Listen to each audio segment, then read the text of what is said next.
Doctor Who Under the Lake was a traditional Doctor Who ghost story. Many of the reviews and people have been saying it's back to the Monster of the Week format. But isn't that one of the great things about Doctor Who? You know, it is a truly varied program where you look at each series as a whole and you go, you know, episode 1 to 12 or 13, whatever it is, and you kind of go, well, you know, there's often like the Monster of the Week episode. There's often the kind of psychological one that makes you go, oh, that was scary, and it made me think. There's the War from Another Universe episode. There's the slightly quieter, more reflective episode in some way. But you know how each series tend to have these, you know, there's the one where they go off to another country or something like that, you know, like Wild West or something like that. There's the one where, you know, you go and visit the companion's family or so, you know what I mean? You know, that each series has this kind of like, you know, a few that do this and that. And that's one of the reasons why, you know, Doctor Who is so like,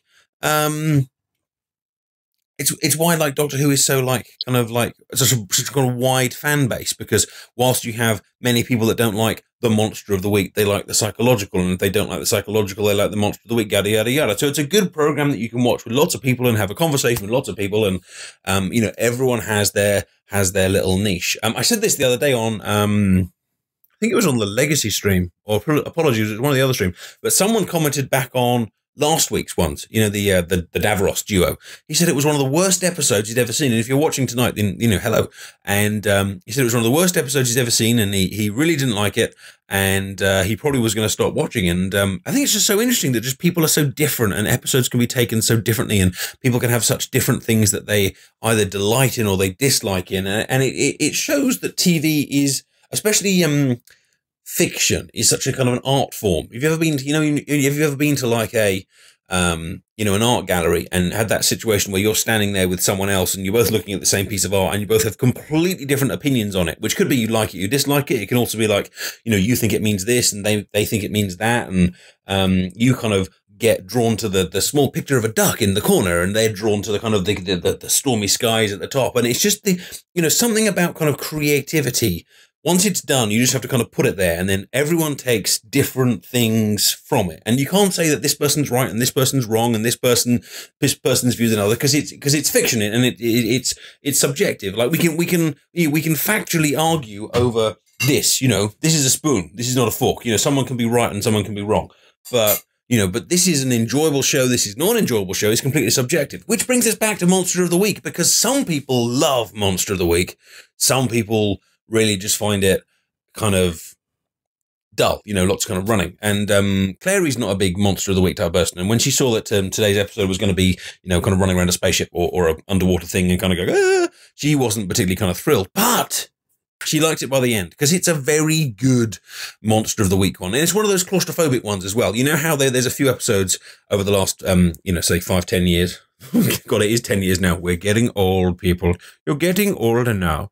And, you know, they've done quite a few where you get some people, they put them in a spaceship, they close all the doors, you're running down corridors, there's a monster in them with them, 60 minutes to try and defeat it, whether it's looking at, you know, Midnight with a very, very small scale, or whether you're looking at, you know, Burn With Me, whatever that was called, on a slightly bigger scale, or whether you're looking at the one with all the, you know, the guy with the patterned face, then they ended up getting, you know, Satan Pit on a slightly bigger scale, and then there was 42, which was a slightly longer, thinner scale, you know, but they all kind of work on this principle of put the characters in a small space with a monster and off you go. And this was a really nice one, because it had an element of mystery. You know, who are they? What are they? What do they want? What are the letters on the wall? Why this? Why that? And there was an element of runaway. And one of the first few times I think we've seen Capaldi actually run, you know, because one of the things I was kind of sort of talking about when Capaldi came across was, well, Doctor Who's no longer going to be the running show, because obviously being an older gentleman, he's going to be, you know, keen on running a lot less. But there was definitely a scene where he ran, and I was like, the dude is running. And, you know, there was the traditional diving under doors and things slamming down at last minute. And it was dramatic. You know, whereas last week you had the whole kind of like Doctor talking to Davros, and the drama came from the, oh my God, I can't believe you just said that. They've just said that. Oh, is this actually happening? Could it be true? You know, type stuff. This was about the adrenaline pumping tension of the monster being right near you. And I thought it was really well, I'm going to use a really bad word here and just say filmed, but you know, for the you TV types, you can probably use better words than this, but I'll give you some examples of what I mean. The ghosts themselves, rather than just being like a dazzle of CGI or, you know, a big kind of monster of the week. They were humans, and they were humans with taken away eyes, with an ever so slight kind of see-throughness, but not all the time. But their humanity was able to come across. And I think a human which is slightly adjusted to be abnormal in some way is scarier than a big Lazarus monster or something like that. And I think we've talked about this on some of the previous shows and things like this. But humanoid characters can often be a lot more freaky, and they did that very, very, very well. And you can see the kind of ghosts there. You know, they're definitely human, but they're definitely weird and freaky. And the camera was allowed. You know how in sometimes and both approaches work. But you know how sometimes in episodes they don't show the monster, and they don't show the monster, and they don't show the monster, and they show you the arm of the monster, then they show you the leg of the monster, and then finally the camera goes up and it goes up to the face, and you're going to go ah.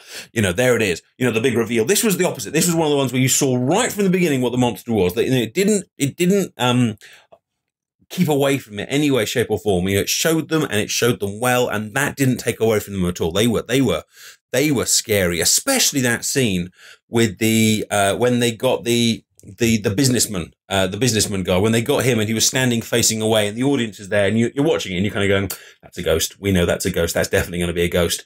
And you know, the actors there kind of going, you know, "Hey, how you doing?" We're like, "It's a ghost. It's a ghost. It's a ghost." And then the body kind of floats past the window, and we really don't often see corpses in Doctor Who anymore. You know, in classic Who, yes, but think through modern day Who. How often do you actually get to see a corpse? It's very, very rare, especially the face one. And then you see the face of the corpse going past the window, and then the ghost turns around, and you're sitting there kind of going, "I know what's going to happen, but it's still scary." And he turns around, and the eyes are gone, and you're like, "Ah!"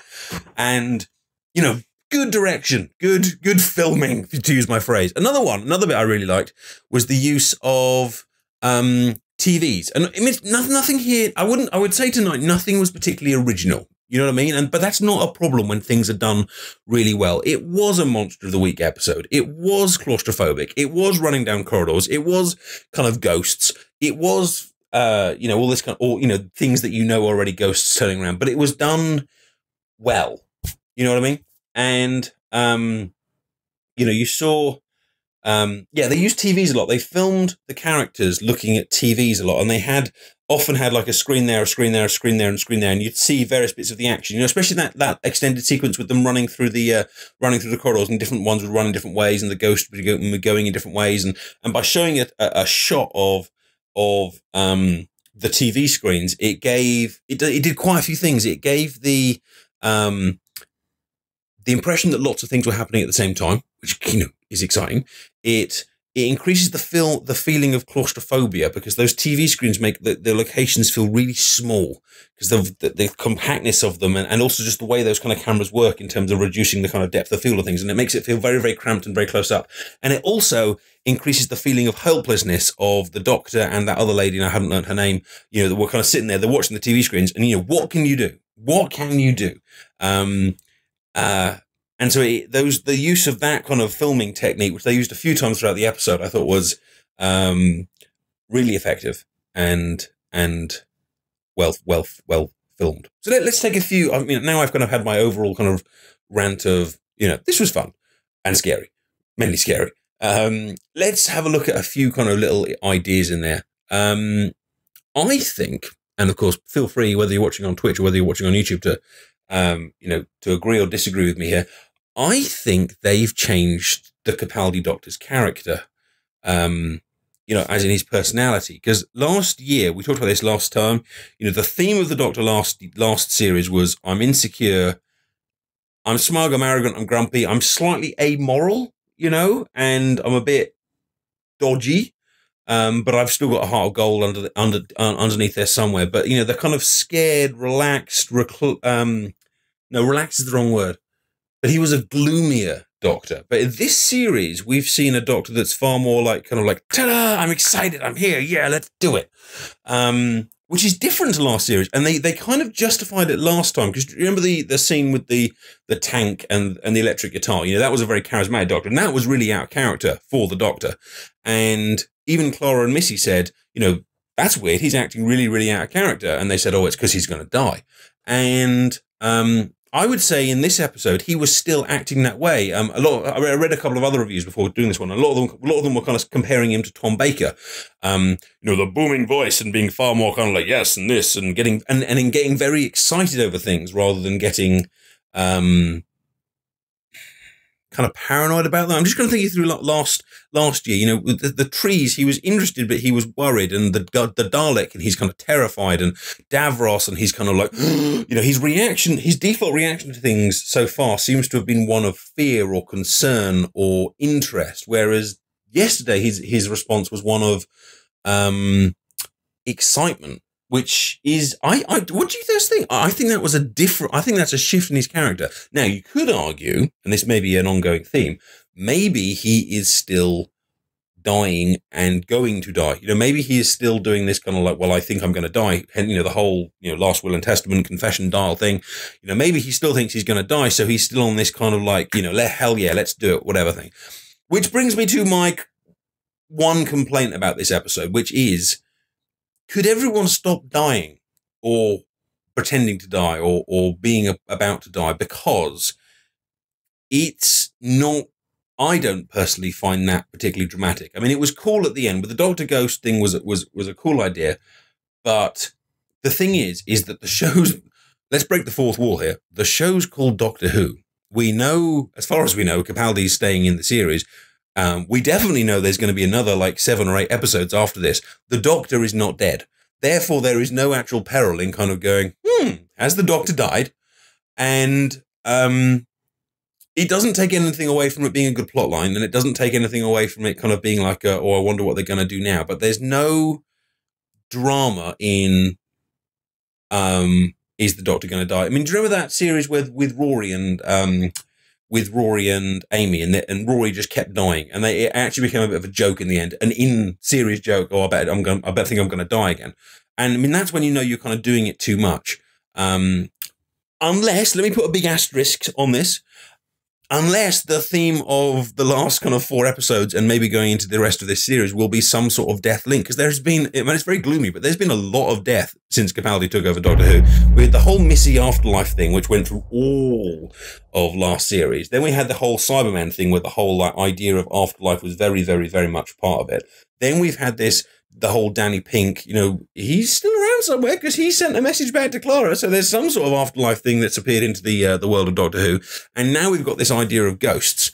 So, if it's going to be an ongoing theme that is in some way important to this series, then cool. Let's go with it. Let's see where it goes. It's exciting to see where it goes. But if it's just like a little way of giving a bit of tension at the end of the episode, then let's get a new thing other than the Doctor dying. Do it with one of the people that are actually expendable would be more thrilling or something. That said, it is a cool cliffhanger because it opens lots and lots of possibilities, and that's what you want at the end of a 2-parter. The end of the first part of a 2-parter, you want either kind of like what are they going to do now? Or you want lots of things to talk about and lots of ways that your brain can kind of go, well, what's going to happen next? Because next week, they could show back. I haven't watched the trailer, by the way. I have not watched the trailer. I clicked over it and you press pause. I don't know anything about next week. They could go back, they could show back in time, and they can show what actually happened, how Doctor kind of got to that point. They could have the Doctor and the companions at the back sending messages back to the future, so the future people can try and sort it out. You could have the future people trying to work out what they can do. You've got this wonderful case that's got someone in it. And of course, earlier in the episode, we kind of thought, well, it's got someone in it. It could be the pilot of the thing. But now people have gone back in time. The possibility now comes up that opening the box could actually have someone that's gone back from the past in it. Other unused threads. I mean, the TARDIS still can't translate those letters. Why not? There was the deaf person's interpreter. He wasn't allowed in the ship. He's never been allowed in the ship. So according to my logic on this, that means he's the only one of the entire crew that hasn't actually seen those letters. So that earworm, that earworm, as the Doctor called it, is in everyone except him. Now, is that not there because at some point he's going to have to do something dramatic and scary because he's the only one that hasn't been taken over? Or does it mean he's involved some way? Is he in the case in some way? Is he part, blah, blah, blah. There's possibilities, and possibilities are cool. Possibilities are cool. Clara's also taking an interesting turn as well. I mean, let's assume that the series of this theme is death in some way. Let's assume. And her character also seems to be on like some sort of fatalistic, look it up, path, because, you know, the Doctor and Clara were very, very eager for adventure at the beginning of this episode in a way that I don't think we've seen them since Capaldi and Clara. I mean, she went through that wonderful arc last series of kind of becoming the Doctor. And now she seems to have added on this element of let's be almost kind of reckless. You know, let's thrill hunt, you know, hedonism, if you like. You know, is her character depressed? Is her character still not over Danny, which would give her a lovely story arc? And is she basically, you know, ready to die, ready to move on, ready to be kind of taken off in a kind of blaze of glory? In which case, you know, cool. You know, the character is unlikely to go on beyond 2.5 seasons. You know, that's pretty long for a Doctor Who companion. Or is it just little red herrings along the way? But there's certainly seeds sown there for, you know, her character to really get very, very reckless. An interesting little comparison there was that scene in the middle where the Clara and the Doctor were in the TARDIS, and he was kind of like, you know, are you sure you want to do this? You know, duty of care type stuff. And it reminded me kind of the opposite of what we've seen of the Doctor companion relationships in the past. He says, overusing his little fingers, because in the past you've had the Doctor goes forward, and the companion holds him back. And they've used that kind of idea quite a few times. Famously, there was the Doctor and Donna one where the Donna was like, you know, it's time to stop now. And, you know, and she was like, you know, sometimes you need someone to stop you. And Rose has sometimes been like the moral voice of the Doctor. And in fact, even Clara in the same episode was giving the Doctor those wonderful little cue cards, which were hilarious. But the companion is often the brake on the Doctor's personality. And yet in this case, what we've got is both the Doctor and the companion who are pushing the same way. Now, again, don't you just hope? I just hope that all of these things are little seeds that are going to become something and be something and take us somewhere. You know, I just hope that, you know, these are here for a purpose rather than like passing little lines. But we'll see how the series goes. But I hope these shifts are there for a reason. So could this be Clara's swan song is kind of what I've written on my little notes there, heading towards a kind of a fatalistic idea, and will eventually the Doctor have to kind of be the brake on her or something like that. That said, I did feel this episode had a few less kind of themes. It was a good Monster of the Week stuff there. I liked the themes came in terms of the mysteries and the finding out about things rather than kind of like overarching ideas. And I think that it's good to have a mixture of both in Doctor Who. You want things that just are kind of self-contained, but good writing, good series-long writing also has things which kind of show that there's an overriding arc to kind of what's going on. But it was good stuff. There was a lot of borrowing from other shows as well, you know, and not even subtly. You know, it borrowed from, you know, a lot of it felt a lot like Alien and that kind of show. There's been several kind of other TV series that are kind of sent in Deep Space and Claustrophobic, and even certain kind of lines and ideas. But Doctor Who started to borrow a lot more from other TV shows, and that's fine because Doctor Who doesn't take itself too seriously, and even sometimes kind of breaks the fourth wall a little bit and kind of goes, "Oh yeah, well this and that." Although the Peter Andre reference, bearing in mind he's on Strictly Come Dancing now, is perhaps a little bit of the BBC trying to advertise itself in in its other shows. But there's a lot of interesting stuff, and I can't wait to see next week. And it's very sad that we have to wait 6 days to find out what's going to happen, what is going to be resolved. I'm going to make a prediction, and this is a prediction not based on seeing anything. I reckon it's going to be one of those cheesy endings where it turns out that everyone's a good guy all along, including the ghosts, you know, and it'll end up that the Doctor's is trying to save everyone, including the ghosts, including whoever's ever stuck there and whoever's stuck there, and it'll end up with a everybody lives type moment. That's my prediction, but I could be wrong. And in many ways, I hope I'm wrong. I like to be surprised. That's why I hate spoilers. All right, before I needlessly extend this out too much, those are my thoughts on Doctor Who. If you've got your own opinions, then do stick them into the chat here or put them in the comments on YouTube. I do read all of them, and sometimes I feedback on them as well. Thank you to everyone who has watched. If you're not yet following the channel or subscribed to the Twitch or whatever, then please do so, and I'll be back next week with the same to review. And of course, if you're interested in seeing me do other stuff such as Skyrim, Doctor Who Legacy, eating breakfast, then do come back at other times as well. Can't think of anything cool for catchphrase, so I'll just say that you've been fantastic. And you know what? So was I. So don't forget to follow. Follow, follow, follow, follow, follow, follow, follow.